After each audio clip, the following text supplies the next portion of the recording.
Today we're going to Cocoa Beach.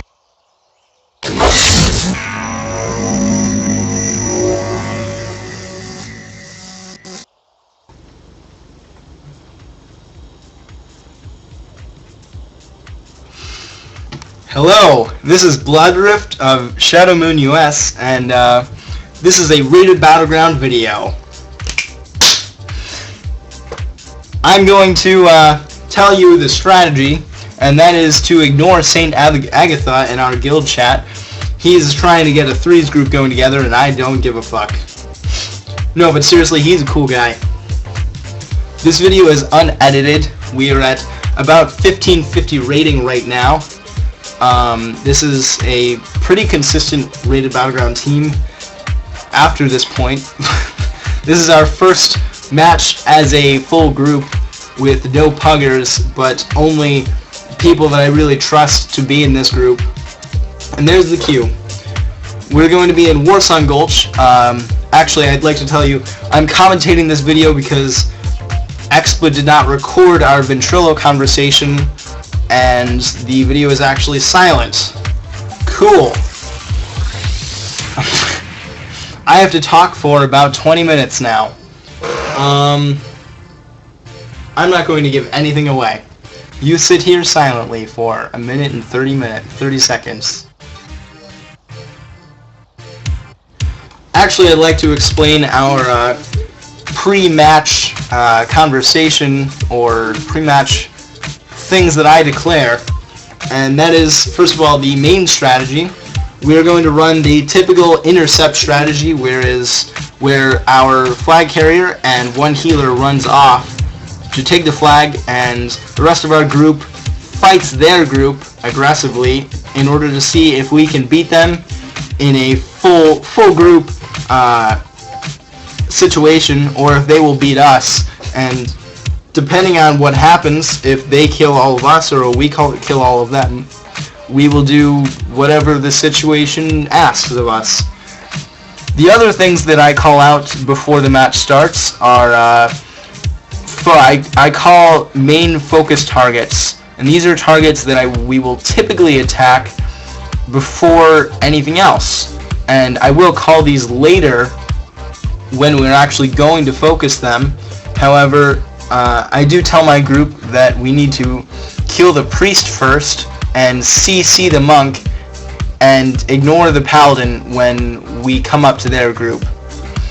Their lowest health DPS is this guy Totem Spurt, so we also focus him very early in the lineup.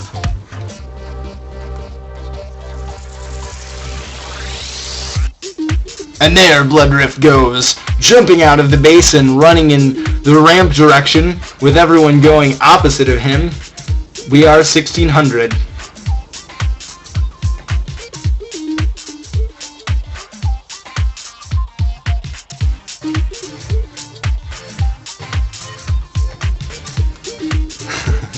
And I am targeting the wrong priest right now. I do not know why. I'm taking a lot of damage, probably because I am the leader of this group. Though I'm getting a lot of heals because our heals are great. As you can see, I lied about our healer going off with the flag carrier, and I actually sent our warlock to go off with him temporarily, and he is alone. I believe that must be Cochise, yes, running back with our flag. The enemy team has a dedicated Guardian flag carrier rather than a Feral, and you can see his health is 660 right now, but later when he goes bear form it will be 800,000, and that is daunting. Above 1650 I expect we will have an actual flag carrier, and a Feral really does make the difference between a team that loses with an arms flag carrier, me, or our friend Berserk here, whereas we win this match partially because we have two druids, and both of them run the flag at some point in this match. Since this fight is actually boring and it looks really cool, but not a lot is really going on here, we're at 1650 and I target a Horde battle standard and do not destroy it. I'm smart.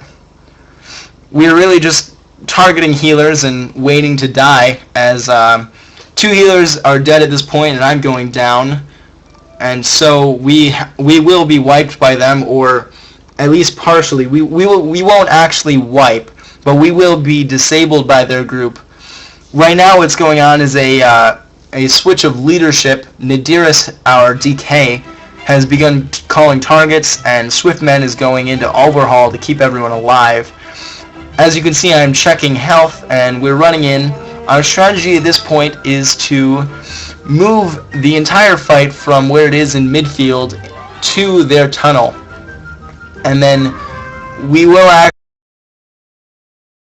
to run into the tunnel and stun all of them so that we can go in safely and go and kill their enemy flag carrier without interruption.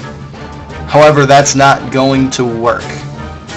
Right now we're killing fly stones and I guess CCing the priest. I'm trying to keep everyone who's we're trying to keep everyone who's breaking off from their group from doing so that they can't build an offensive without our knowing. We at least want to know if someone does break off, and moving into the tunnel so early was probably a mistake, but we did need to get this match going, and part of why it was so close was the time in the end. As you can see, 1 healer down, 2 DPS, including myself. They're still running in, and they're going to give us the skinny on what's going on in there, and I'm going to call for most of our DPS to run in and kill the enemy flag carrier, and that will also probably not be a very exciting fight because there aren't many jukes, and it's basically just going through, you know, who do we kill? Such is the job of a target caller. Nadiris is doing that job right now. He actually hates it a lot more than I do. I did want to create this group and lead it. We're all going to run in and kill the enemy flag carrier. As you can see, Resto is actually over 1 million health right now. We're doing a very, very fucking good job. Oh man. Running is very exciting. Rated battlegrounds at 1600 are very exciting. Seems as though we run in the wrong direction, and I charge to a totem. We do not have many buffs right now. That is everyone's fault. At 1700, maybe that won't happen. This is our first match together, and this is our first match with anyone believing that we might be in a consistent group. So in the future, these will probably not have so many mistakes in them, as we probably won't be able to afford them. I do plan to post our losses, and hopefully in the future I won't have to commentate everything.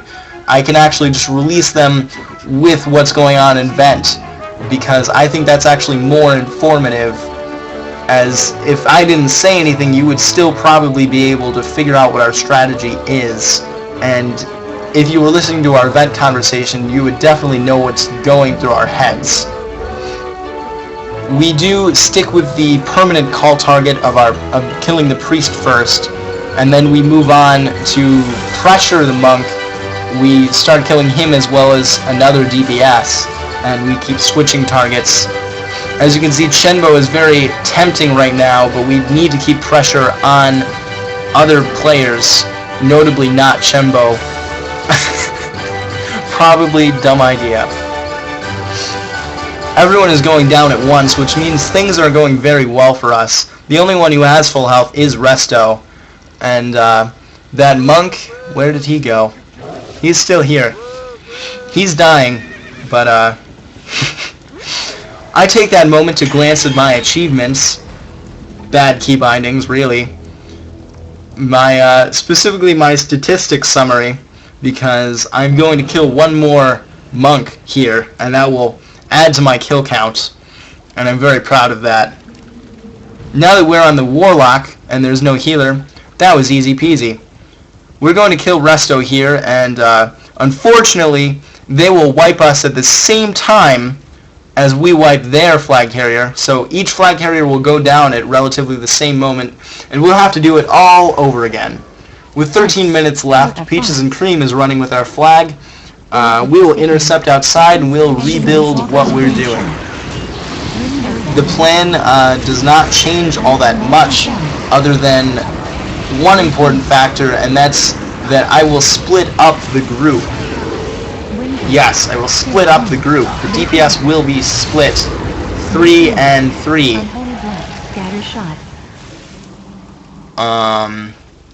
We're trying to stay with our flag carrier right now. I'm kind of looking around to figure out what's going on, see what's going on in the field and what's going on with my players. It looks like most of their team is on offensive right now and will be running with their flag carrier. I'm not sure that I knew that at the time, though I suspect I had some idea of that we would have to stop them as a full group. So we basically just go about killing things that are vulnerable, because putting them into resurrection is a very good strategy, really. It separates them arbitrarily, and it gives us the advantage of, you know, them being dead and us being able to laugh at it. Comedy is the best medicine. Laughter is a great medicine, and now we're splitting up. As I said, it is me, Nadiris, Nadiris, and FaZe, our hunter, and our priest McFlintlock, who notably is not a healer priest, but a DPS priest. Right now we're going to kill their healers while they are waiting for the enemy flag carrier. The enemy team makes this mistake many times during this match to separate the healers and the flag carrier, and we take advantage of this a lot, killing the healer before the flag carrier is there, leaving him a good surprise. Nadiris did just kill the flag carrier with the other group.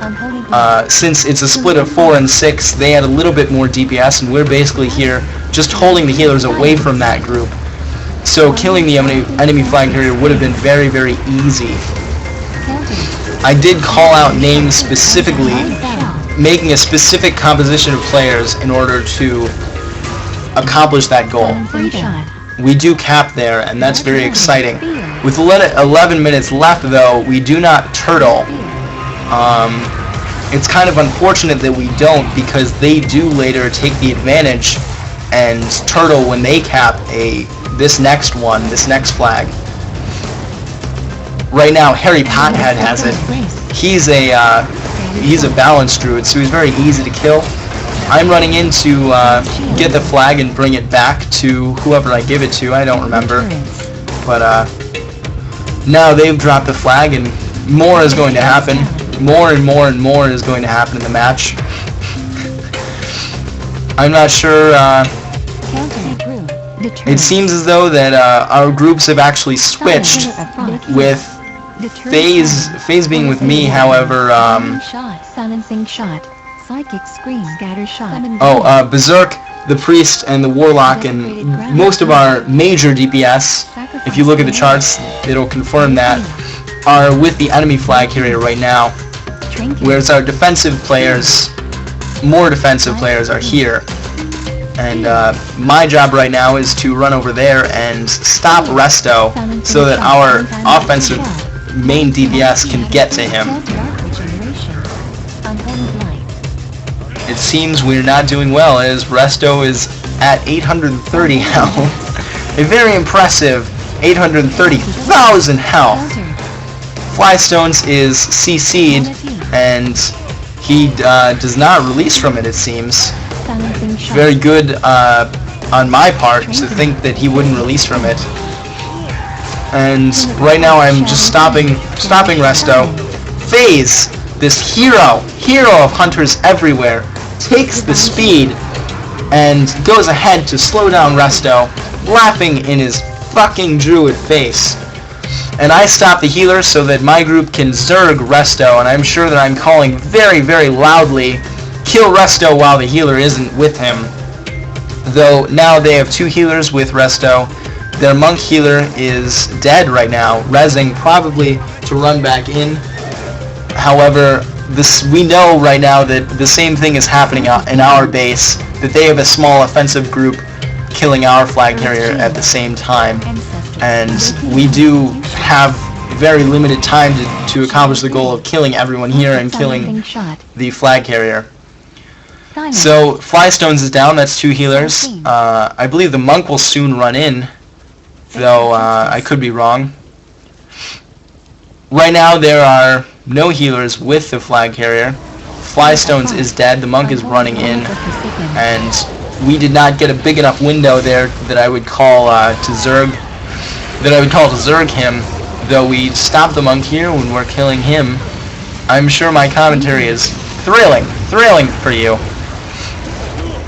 Most of their group is alive, though anyone rezzing, I believe, was called to come back in here because the priest is here, and the healers will need to be here if they want to keep their flag.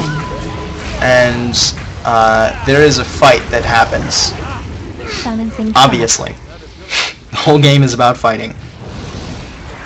So now we're wiping Resto because he's alone and in this room, and he was trying to run to their graveyard, but we pulled him back. Nadiris, genius Death Knight, pulls him back. The priest comes in late, and I don't give a fuck. It seems as though we're killing him, but I need to get outside so I can plan our next move. Because it's 1600, there isn't a whole lot of insight, and there are flaws in everything that no one is really taking advantage of. The only flaw in their armor, the only chink in their armor that we take advantage of is that the healers are often separated from the flag carrier. And right now that is the case. I'm trying to figure out where the flag carrier will come out. And I'm probably going to stun this monk. Hopefully I stun this monk. That would be a smart move. Yes! Well, this time Resto does not run until the monk is in sight. And now my main DPS are with me. And we're going to intercept the enemy flag carrier with the full group. We're going to attempt to wipe them. And I believe that this fight will be about sheer numbers, really. I'm sure I told them that. And right now I'm pressuring Totem Spurt as there are two healers with him, and the priest will be running down the field. In the moment, I'm not sure that I knew all of this, but there was plenty of insight going on. And I'm not a stupid leader, though directing traffic is very difficult, and it would definitely hold us back in the future. Nadiris is currently calling. I'm sure he's basically just calling for Resto to die, or some healer. Looks like the monk is going down. I'm not even utilizing focus targets right now. However, I'm trying to check who they're targeting so that I can warn our healer, because it's essential that we keep numbers here. If you haven't noticed, there are 5 minutes left in the rounds, and our flag carrier is in our base. I'm checking health very diligently, very actively. I'm checking strategy. With Nadiris on offensive and him calling targets and targets are going down, I decide that it's more important right now to get someone who can communicate very quickly into our flag room, because our healer there, our paladin, Peaches and Cream, is he does not have Ventrilo. It doesn't work on his computer, so he cannot communicate. And also, actually, it's Knight Assassin X. I'm wrong. We have 2 fully paladin healers. That works at 1600. Believe me, it works. Though, yes, we did need someone who could communicate, and I have a very convenient button for my vent, so I'm obviously a leader as well. Basically, here I'm trying to pressure Totem Spurt into getting nervous. I don't think he is getting nervous, and he's not really stopping his DPS. We do fail one more time here, and they cap. So with 4 minutes left, we will have to cap one more flag. And this is the most miraculous thing that we've done this entire match. This whole match was very, average, and there were a lot of mistakes made. There were a lot of, 1600 rating player things going on. But this last bit, we do not make a single mistake, and the enemy team does make plenty of mistakes. Most notably, they split up their team rather than immediately grouping up and turtling. Shadow Dance. They cannot wipe us if we have the advantage of numbers. They were, Shadow Fury. as I use as future information in the match, that first interception tells all, because they were not close enough originally to wiping us for me to say, wow, they're going to kill us every time. We have a very, very good chance of winning here at 3 minutes, and we do win, just to be clear, because as you can see, their paladin splits up and goes into our base. Actually, no, he turns around. He's looking around. I don't know why. He's making me look like an idiot. They have Resto waiting for the flag, but we want to take advantage of the fact that a hunter is holding the flag right now because he's a really easy target.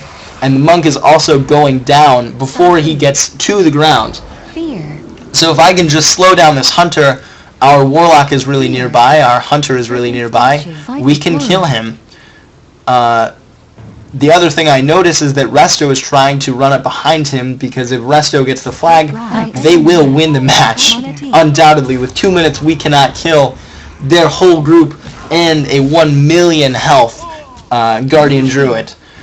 So we're trying with all our might to split Resto from the hunter and kill the hunter while Resto is gone, rather than the healers. It sounds very silly, but Resto is actually more important to keep away than the healers.